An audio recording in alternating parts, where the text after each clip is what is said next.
All right, guys, how's it going? This is Mr. Underwood. I'm going to explain to you how to go about downloading or finding your fantasy football team scores on ESPN.com. So you should have right now your team here. This is my son Lucas's, and you're going to go to ESPN.com. So let me just go ahead and do ESPN.com. From here, you are going to click on fantasy, hit the drop down menu, and do football. And then you want to hit more and choose scoring leaders right there. Okay? If that does not work, then you can always just go to Google and type in right here ESPN scoring leaders. There it is. And it will take you directly to that link. So I am right here on scoring leaders.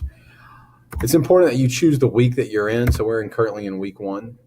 And so now what I'm going to do is I'm going to start taking the data off, put it on my fantasy football sheet, and get my score. So, for example, I will do Matt Ryan. I like to draw these diagonals because and I'm drawing using the cursor, so it's not going very good, or the pad on the laptop. So I like to draw the diagonals. I like to put my data on the top, what's off ESPN, and then my score on the bottom. So I'm looking for the total touchdowns. So what I'm going to do is I'm going to type in here Matt Ryan. Go. There's Matt Ryan right there. If you want to type in last name, if you want to choose it by the team he plays for, whatever, however you want to get to it. If you type in something and it messes up on you, you might have to do a hard reset and reset the entire page. So Matt Ryan, total touchdowns. Here's my passing touchdowns. Here's my rushing touchdowns. And here's my receiving touchdowns. I want to add them up. If you notice, he has 0 all the way across. So I put 0 on the top. Well, if I did have a touchdown, each one is worth 6 points. Well, in my case, 0 times 6 is 0. Passing yards. I'm going to put passing yards, and I want to put it. I want to eventually divide it by 25. So I look for here for his passing yards. There it is, passing yards 251. So that's what I'm going to write down right on top. 2, 5, and 1. Sorry about the writing again. I want to see how many whole times 25 goes into 251, and it goes in 10 times with 1 yard left over. That extra yard you just got to kind of throw away. Okay. So 10 times. I now want to look at his rushing yards. So rushing yards, here it is, rushing yards. Don't look at rushes, how many times he ran the ball. I want to look at how many yards he gained. He gained 8 yards. So I'm going to put 8 on top. Well, in order to get a positive point, you have to have at least 10 yards. So that's 8 divided by 10. That's 0.8. That doesn't work. I have to have at least 10 yards. So I get 0 here. Now, let's say you had a quarterback that lost 25 yards. So I'm making this up right now. Let me choose a different color so you know I'm making it up. Let's say it was negative 32 yards. I divide that by 10, I get negative 3. 10 goes into negative 32, 3 whole times, that'd be negative 3. So you can lose points, all right, on the rushes. So let me back that up so you know it doesn't belong. Okay, receptions and receiving yards, they are grayed out. The reason why they're grayed out is typically a quarterback is not the one catching the footballs, but sometimes you might have a trick play, and they do earn points. If they do, you can put in your data there. All right, interceptions, I lose 4, and fumbles, I lose 3. So let's see if that happened. Matt Ryan, interceptions right here. He threw 1 interception, and he lost 0 fumbles. So I'm going to put in 1 on the interception. That gives me negative 4 points. I'm going to put in the 1. Gives me negative 4. 0 here for negative, or I'm sorry, that would be 0. So now I add everything down here on the bottom is what I want to do. So I got 0, 10, 0, negative 4, and 0. And when I do that, I wind up with a score of 6. He got me 6 points is what we have. I'm going to now search my running backs and wide receivers and tight ends and then these super starter running backs and wide receivers. I do the exact same thing. I type in their name. I find the data that I need based on the category that it says. So It's the exact same thing. It's just down here, you notice I'm not looking at passing because typically running backs, wide receivers, and tight ends don't pass, and they don't get interceptions. But they do catch the ball. That's what REC, reception, is, and receiving yards. So let me just do one for you. I'll do Cole Beasley. I draw the diagonals. Here we go. I'm going to go back here to ESPN.com. I'm going to type in Cole Beasley.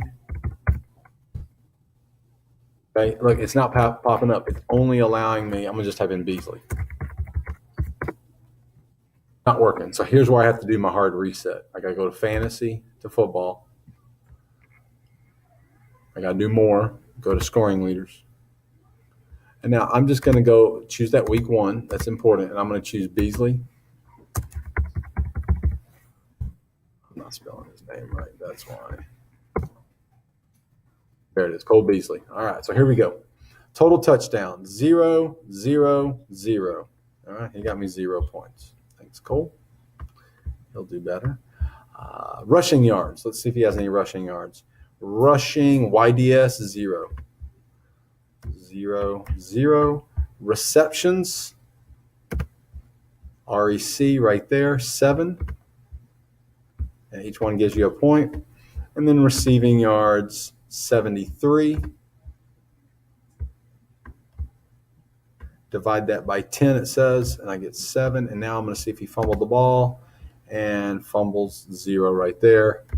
So he gets 0 and 0. Add up everything on the bottom, 0 plus 0 plus 7, 7 and 0 gives me a score of 14.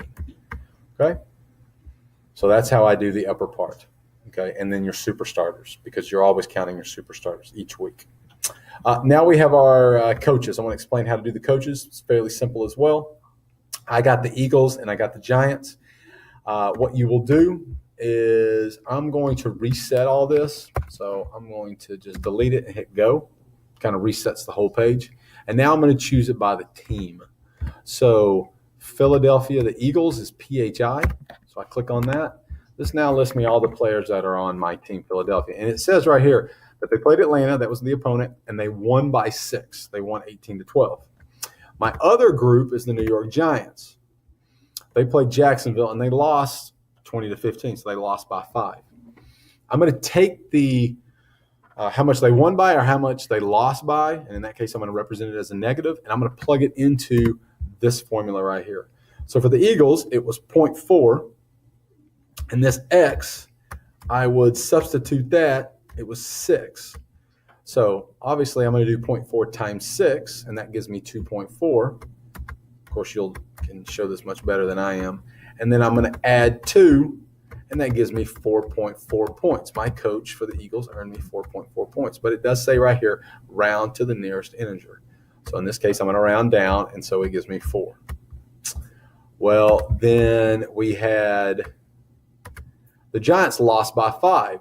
So that's going to be 0.4 times -5.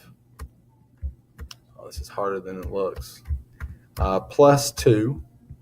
Well, 0.4 times -5 is -2. So I have -2 plus 2 for a grand total of 0. So I would put 0 here. Now what I do is I take all my scores that are in this column here. Okay, these are all your final scores for your players. We are going to ignore this, guys. So I want to make sure this stuff right here, I'm going to ignore this for now at the moment. Percent of change, and then field goal math and percent of change, ignore that. We'll get to that a little later. So now you look at all your teams or your players, and you had 2 quarterbacks that you drafted. Pick the best one, the one that scored the most. So let's say your quarterbacks had 25 and 10. Obviously, I would put the 25 right here. Okay. You have 4 running backs besides your superstar running back. Your superstar running back goes down here. So if they had like 10, you got to go 10. And then you have 2 running backs. Pick the top 2. So, maybe it was 14. Maybe the next one was 6. Do the same thing to wide receivers, tight ends, super starters, your coach, and then you get your final score. And that is how you pick your team. Okay? Hope that helps.